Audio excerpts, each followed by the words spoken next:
સો welcome friends, આ છે અમારો કપડામાં સાહેબ ડિફેન્સ માર્શલ આર્ટનો ક્લાસ અને અમે અહીંયા ટ્રેનિંગ પ્રેક્ટિસ કરી છે. અહીંયા બાળકો પ્રેક્ટિસ કરતા છે. તો ફ્રેન્ડ્સ, અમે એક જ કહેવા માંગીએ કે હજુ પણ ગામડામાં આ બાળકો જેવા હજુ પણ ઈચ્છા જે ધરાવતા છે માર્શલ આર્ટમાં, સ્પોર્ટમાં અને આવી કરાટેની અલગ અલગ ફિલ્ડોમાં, તો એ મારા માટે ખૂબ ગર્વની વાત છે. અને સ્પેશિયલ ફોર થેન્ક્સ સ્પર્શને, કારણ કે સ્પર્શ અમને ઘણું બધું સપોર્ટ કરે છે. અને આવા હજુ જે એમના જે વાલીઓ જાગૃત છે અને બાળકોને આવી કોઈ કળાઓ શીખવવા માટે એ લોકો જે આગળ આવી રહ્યા છે, તો એ અમારા માટે ખૂબ જ બેસ્ટ છે. કારણ કે આ ભાઈ બહેનો બધા એમના જે મમ્મી પપ્પા છે એ એટલા સજાગ છે કે એમને સ્કૂલોમાં તો જાય છે, પણ સાથે સાથે સેલ્ફ ડિફેન્સની આ ટ્રેનિંગ પણ એ લોકો અપાવે છે.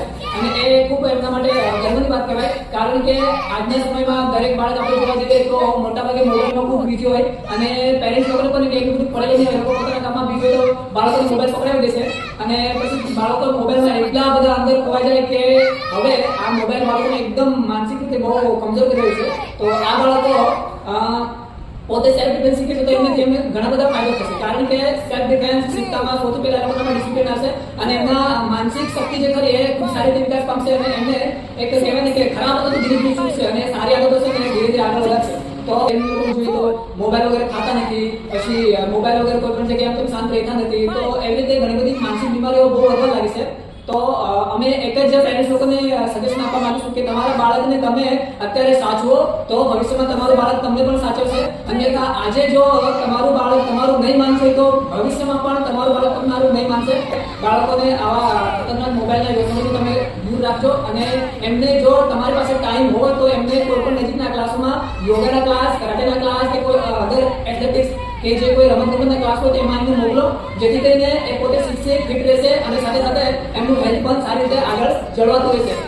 તમે જો કપડાના નજીકના આજુબાજુના હોવ તો તમે પણ તમારા બાળકને આ ક્લાસમાં ખાસ કરીને તમને ટાઈમ મળે તો લઈ આવો અને આ બાળકોની સાથે તમે પણ એને ટ્રેનિંગ અપાવો, જેથી કરીને તમારું ભવિષ્યનું બાળક એ સારી રીતે પોતાનો માનસિક વિકાસ, પોતાનો શારીરિક વિકાસ સારી રીતે કરી શકશે. હવે આ 3 જણા બાળકો છે, 2 જણા બાળકો આવે, એક જ બાળક આવે પણ શીખવા માટે આવે અને આવે ને આવે.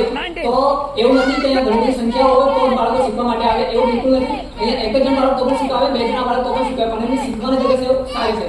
શીખવા માટે સંખ્યાની જરૂર નથી કે બહુ સંખ્યા તો શીખી શકાય કે બહુ સારી સુવિધાઓ તો શીખી શકાય, એવું જરૂર નથી. શીખવા માટે ફક્ત આપણી ઈચ્છા હોય અને પેરેન્ટ્સનો સપોર્ટ હોય. જો પેરેન્ટ્સનો સપોર્ટ અને બાળક શીખવા માટે ઈચ્છા ધરાવતો હોય સારી રીતે, તો ચોક્કસ એ કોઈ પણ વસ્તુમાં આગળ વધશે.